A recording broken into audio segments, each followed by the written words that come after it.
បាទសួស្តីអ្នកនរគ្នាវីដេអូនេះដែរចេញគឺនៅក្នុងបរិវេណសាលាមិនដឹងនិយាយអីទេប៉ុន្តែចេះតែបញ្ចូលសលេងទៅទេនេះ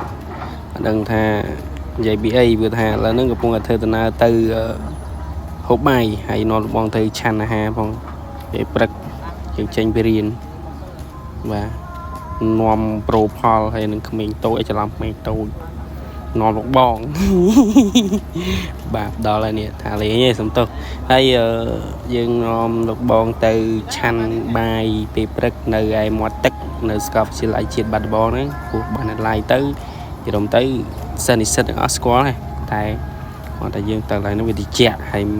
មើលទៅភាពស្អាតហើយនៅគ្នាលេងអីតិចតួចជាងណាហើយដើរទៅក៏ឃើញមានឡានចតជាច្រើនតែសិតឡានគេមានឡានយកមក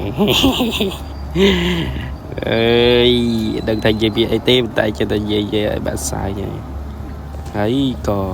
ឆ្លៀតថតខ្លួនឯងខ្លះដែរកុំឲ្យថាយើងអ្នកថតហ្នឹងអត់បានឃើញមុខបាទ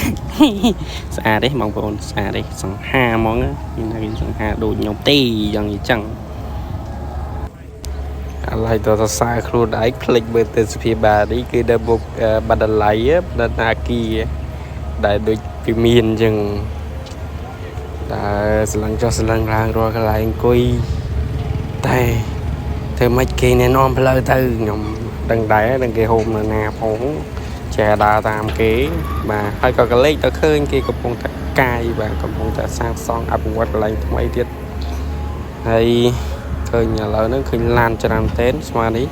ពេលព្រឹកសិតតឡានគ្រូហើយនឹងឡានសិស្សដែលគាត់មកបំពេញការងារនិងបំពេញការសិក្សាបាទហើយគិតពីនេះដែរយើងគិតថាឈប់នៅណាទេឃើញមាត់ស្រះបាទ fresh មែនតើបាទហើយក៏ភ្លេចមើលមុខខ្លួនឯងដែរបើប្រៀបធៀប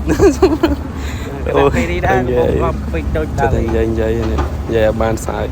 ហើយក៏យើងឆ្លៀតចូលកាមេរ៉ាជាមួយនឹងលបងហើយនឹងក្មេងតូចយ៉ាសាយតិចបីបញ្ចេញសម្រស់នៅក្នុងវីដេអូ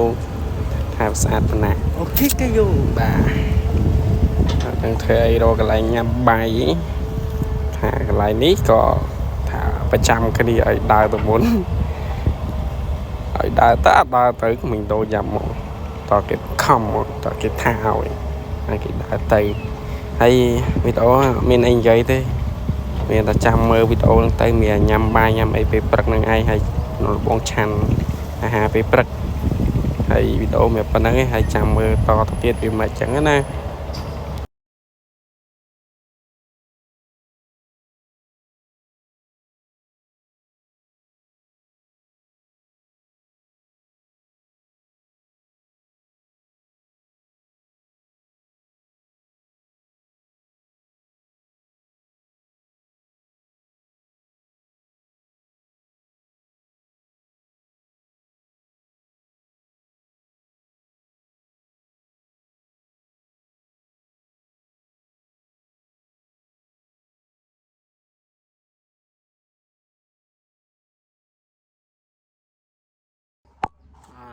លោកអញ្ចឹងក៏ដល់ទីបញ្ចប់ហើយបងប្អូនបាយបាយ